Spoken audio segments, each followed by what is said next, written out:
أعوذ بالله من الشيطان الرجيم. بسم الله الرحمن الرحيم. لا إله إلا الله محمد رسول الله صلى الله عليه وآله وصحابه وبارك وسلم. أستغفر الله الذي لا إله إلا هو الحي القيوم وأتوب إليه. السلام عليك يا خاتم النبيين، صلوات الله عليك يا خاتم النبيين. اما بعد، تمام دیکھنے اور سننے والوں کو السلام علیکم ورحمۃ اللہ وبرکاتہ۔ اللہ پاک نے سورہ علق میں ارشاد فرمایا، بسم اللہ الرحمن الرحیم، اقرأ بسم ربک الذی خلق، خلق الانسان من علق، اقرأ وربک الاکرم، الذی علم بالقلم، علم الانسان ما لم یعلم۔ تو اس کا ترجمہ یہ ہے کہ اللہ پاک فرماتے ہیں، اے محبوب صلی اللہ علیہ وسلم، اے حبیب صلی اللہ علیہ وسلم، اپنے رب کے نام سے پڑھیے جس نے ہر چیز کو پیدا فرمایا۔ اس نے انسان کو جونک کی طرح معلق وجود سے پیدا کیا، اور آپ کا رب بڑا ہی کریم ہے جس نے قلم کے ذریعے علم سکھایا، جس نے انسان کو وہ کچھ سکھا دیا جو وہ نہیں جانتا تھا۔ تو اللہ پاک نے محبوب صلی اللہ علیہ وسلم کو سب علوم جو اللہ تعالیٰ نے چاہے وہ سکھا دیے، اور وہ علم جو نبی پاک صلی اللہ علیہ وسلم کو عطا ہوئے ہیں، وہ علوم سب کے سب ایک اسم اللہ کا ماخذ ہیں، کیونکہ سب علوم اللہ پاک نے عطا فرمائے ہیں۔ اور اللہ پاک نے بالکل واضح طور پر فرمایا، اقرا بسم ربک الذی، پڑھیے اپنے رب کے نام سے۔ اور اللہ پاک نے قرآن پاک میں سورہ رحمان میں فرمایا، الرحمن علم القرآن خلق الانسان، رحمان جس نے قرآن کا علم دیا، خلق الانسان اور انسان کو خلق کیا، علمہ البیان اور اس کو علم کا بیان کرنا سکھایا۔ تو ان آیات سے واضح ہو جاتا ہے کہ محبوب صلی اللہ علیہ وآلہ وسلم کو تمام تر علوم اللہ پاک نے سکھائے اور قرآن پاک کے علوم سکھائے۔ اب قرآن پاک میں کون کون سے علوم اللہ تعالیٰ نے رکھے ہیں، اس کا بیان قرآن پاک نے خود بتایا ہے کہ قرآن پاک میں کون کون سے علوم ہیں، اور جو جو علوم قرآن پاک میں موجود ہیں وہ سب کے سب علوم نبی پاک صلی اللہ علیہ وسلم کو حاصل ہیں۔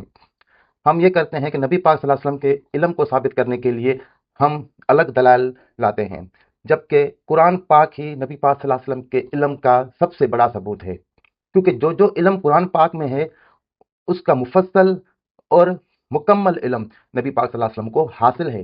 اس لیے جتنا بڑا اعجاز قرآن پاک کا ہے، یعنی معجزہ قرآن پاک کا ہے کہ اس میں اللہ تعالیٰ نے سب علوم بیان کر دیے، وہی معجزہ نبی پاک صلی اللہ علیہ وسلم کو حاصل ہے۔ اس لیے ہم دیکھتے ہیں کہ قرآن پاک اپنے علم کے بارے میں جو اس میں بیان ہوا ہے، قرآن پاک کیا فرماتا ہے۔ سورہ نحل میں اللہ پاک فرماتے ہیں، آیت نمبر 99، وَنَزَّلْنَا عَلَيْكَ الْكِتَابَ تِبْيَانًا لِكُلِّ شَيْءٍ، اور ہم نے آپ محبوب صلی اللہ علیہ وسلم پر وہ عظیم کتاب نازل فرمائی ہے جس میں ہر چیز کا واضح بیان ہے۔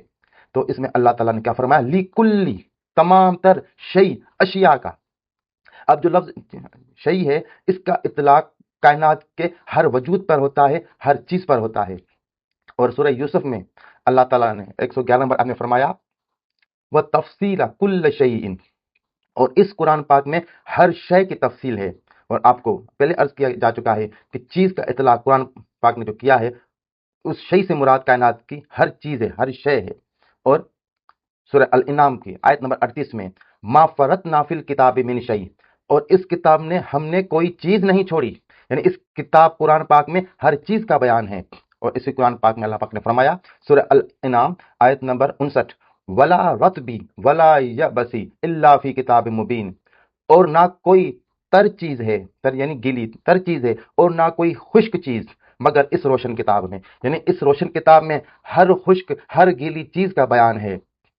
اور سنیں سورہ بنی اسرائیل میں آیت نمبر 12 میں اللہ پاک نے فرمایا، وَكُلَّ شَيْءٍ فَصَّلْنَاهُ تَفْصِيلًا، اور ہم نے اس قرآن پاک میں ہر چیز کو پوری تفصیل سے واضح کر دیا ہے۔ تو اس قرآن پاک میں ہر چیز کا بیان ہے۔ اور پھر سورہ لقمان کی آیت نمبر 27، وَلَوْ أَنَّمَا فِي الْأَرْضِ مِنْ شَجَرَةٍ أَقْلَامٌ وَالْبَحْرُ يَمُدُّهُ مِنْ بَعْدِهِ سَبْعَةُ أَبْحُرٍ مَا نَفِدَتْ كَلِمَاتُ اللَّهِ إِنَّ اللَّهَ عَزِيزٌ حَكِيمٌ، اور اگر زمین میں جتنے درخت ہیں سب قلم بن جائیں اور سمندر ان کی سیاہی، اس کے بعد 7 سمندر اور ہوں تو بھی اللہ کے کلمات ختم نہ ہوں گے، یعنی اللہ کہ کلام الہی کی وسعت اور جامعیت کا احاطہ نہیں ہو سکے گا۔ بے شک اللہ تعالیٰ غالب حکمت والا ہے۔ تو آپ نے دیکھا، اندازہ لگایا کہ قرآن پاک میں ہر چیز کا بیان ہے، ہر وہ چیز جو خشکی میں ہے، ہر وہ چیز جو تری میں ہے، اللہ تعالیٰ نے ہر چیز کا بیان قرآن پاک میں فرما دیا ہے۔ اور جب یہ ہمارا ایمان ہے کہ قرآن پاک میں ہر چیز کا بیان ہے، تو ہمارا یہ بھی ایمان ہونا چاہیے کہ قرآن پاک کا سارا علم اللہ تعالیٰ نے نبی پاک صلی اللہ علیہ وسلم کو سکھایا ہے، اور نبی پاک صلی اللہ علیہ وسلم قرآن کے مکمل عالم ہیں، ان کو اللہ تعالیٰ نے قرآن پاک کی ہر چیز سے واقف کر دیا ہے۔ اسی طرح جو صفات قرآن پاک کی ہیں وہی صفات نبی پاک صلی اللہ علیہ وسلم کی ہیں، جو علوم قرآن پاک میں ہیں وہ سب کے سب نبی پاک صلی اللہ علیہ وسلم کو حاصل ہیں۔ اور اگر ہم اس بات میں کچھ کج فکری کا مظاہرہ کرتے ہیں، کچھ کم فکری کا مظاہرہ کرتے ہیں، تو ہم کو قرآن پاک کو دیکھنا چاہیے، ہم کو قرآن پاک کو سمجھنا چاہیے۔ اس قرآن پاک میں ساتوں آسمانوں کا ذکر ہے، اس قرآن پاک میں زمین کا ذکر ہے، اس قرآن پاک میں چاند کا ذکر ہے، اس قرآن پاک میں سورج کا ذکر ہے، اس قرآن پاک میں ستاروں کا ذکر ہے، اس قرآن پاک میں کوانٹم میکینکس کا ذکر ہے، فزکس ہے، کیمسٹری ہے، بایولوجی ہے، باٹنی ہے، ہر چیز ہے، فزیوتھراپی، اینتھروپولوجی ہے۔ دنیا کے کون سے کائنات کے کون سے علوم ہیں جو قرآن پاک میں موجود نہیں ہیں؟ یہی قرآن پاک جس میں ہر کائنات کا علم موجود ہے، جس میں ماضی کا علم موجود ہے، جس میں حال کا علم موجود ہے، جس میں مستقبل کا علم موجود ہے، کیونکہ اس میں زمان و مکان کا علم موجود ہے۔ تو یہی قرآن پاک جس میں سارے علوم موجود ہیں، وہی قرآن پاک جس کو سکھایا اللہ تعالیٰ نے نبی پاک صلی اللہ علیہ وسلم کو، اقرا بسم ربک الذی خلق، خلق الانسان من علق۔ تو یہی قرآن پاک جس کے مطلب اللہ پاک نے فرمایا الرحمن علم القرآن خلق الانسان علمہ البیان، اور خلق الانسان میں جو لفظ الانسان ہے وہ الانسان ہے، یعنی اس سے مراد نبی پاک صلی اللہ علیہ وسلم کی ذات ہے، کیونکہ اگر صرف انسان ہوتا تو اور ال نہ ہوتا تو اس سے ہم یہ سمجھ لیتے کہ اس سے مراد تمام تر انسانیت ہے، اور جب الانسان آیا تو اس سے مراد ایک مخصوص انسان جس کو اللہ تعالیٰ نے یہ مرتبہ عطا کیا ہے، یہ مقام عطا کیا ہے کہ اس کو قرآن کا علم عطا کیا ہے۔ اور قرآن بھی وہ جو جامع تر ہے، جو مکمل تر ہے، جو ہدایت ہے۔ قرآن پاک ہدایت ہے، محبوب صلی اللہ علیہ وسلم ہدایت ہے۔ قرآن پاک شفا ہے، محبوب صلی اللہ علیہ وسلم شفا ہے۔ قرآن پاک برہان ہے، محبوب صلی اللہ علیہ وسلم برہان ہے۔ قرآن پاک میزان ہے، قرآن نبی پاک صلی اللہ علیہ وسلم میزان ہے۔ قرآن پاک حکمت ہے، محبوب صلی اللہ علیہ وسلم حکمت ہے۔ غرض کہ ہر وہ صفت جو قرآن پاک میں اللہ تعالیٰ نے بتائی ہے، ہر وہ علم جو قرآن پاک میں سکھایا گیا ہے، وہ محبوب صلی اللہ علیہ وسلم کو بالکل حاصل ہے، اور مکمل حاصل ہے۔ مکمل کس طرح حاصل ہے؟ اللہ پاک نے قرآن پاک میں فرمایا وَعَلَّمَ آدَمَ أَسْمَاءَ كُلَّهَا، اللہ تعالیٰ نے آدم کو اپنے تمام تر اسماء کا علم عطا کیا، کلّہا، کل کے کل جو اللہ کے اسماء ہیں ان کا علم آدم علیہ السلام کو عطا کیا۔ تو اللہ جب اس چیز پہ قادر ہے کہ اللہ تعالیٰ اپنے اسماء کا کل کا علم آدم علیہ السلام کو دے سکتا ہے، تو محبوب صلی اللہ علیہ وسلم کا مقام آدم علیہ السلام سے کہیں زیادہ اونچا ہے۔ وہ تو مقام محمود پر فائز ہستی ہیں، نبی اکرم صلی اللہ علیہ وسلم کا تو وہ مقام ہے، وہ ان کی عظمت ہے، وہ ان کی شان ہے، جو کائنات کا سب سے بڑا غیب جو اللہ کی ذات ہے وہ اللہ کی باتیں بتاتے ہیں۔ نبی پاک صلی اللہ علیہ وسلم کا علم کا سب سے بڑا کرشمہ یہ ہے کہ نہ صرف اللہ کی ذات کی باتیں بتاتے ہیں، اللہ کی صفات کی معرفت عطا کرتے ہیں، وہ اللہ کی عبادت کا طریقہ سکھاتے ہیں۔ وہ انسان کو، جو انسان ہر علم سیکھ لیتا ہے، ہر علم سمجھ لیتا ہے، ہر بات کر لیتا ہے، لیکن انسان ہمیشہ غافل رہتا ہے تو اللہ کی توحید سے، اللہ کی معرفت سے، اللہ کے صفات کے علم سے۔ تو وہ توحید کا علم، وہ صفات کا علم جو علم الغیب ہے، جو اللہ کا علم ہے، جو اللہ کا علم نبی پاک صلی اللہ علیہ وسلم کو حاصل ہے، وہ علم نبی پاک صلی اللہ علیہ وسلم کو عطا کیا گیا۔ باقی سارے علوم اللہ تعالیٰ کی ذات کی معرفت کے، اللہ تعالیٰ کی صفات کی معرفت کے علاوہ جو بھی علوم ہیں ان کی حیثیت تو کم ہے، اور اللہ کی ذات کی معرفت جو ہے اس کا علم جو ہے وہ بہت اونچا ہے۔ اس لیے اللہ تعالیٰ نے قرآن پاک میں فرما دیا ان صلاتی و نسکی و محیای و مماتی للہ رب العالمین، اے محبوب صلی اللہ علیہ وسلم آپ فرما دیں میرا سب کچھ تو اللہ کے لیے ہے جو رب العالمین ہے۔ تو محبوب صلی اللہ علیہ وسلم کو اللہ پاک نے جو کچھ علم قرآن پاک میں موجود ہے اللہ تعالیٰ نے سب کچھ عطا کیا۔ اب اسی قرآن پاک میں ہم دیکھتے ہیں اصحاب کہف کا واقعہ، جو زمان و مکان کی نفی کا واقعہ ہے۔ اس میں اللہ تعالیٰ نے کس طرح بتایا کہ 309 سال وہ اصحاب کہف ایک غار میں سوئے رہے۔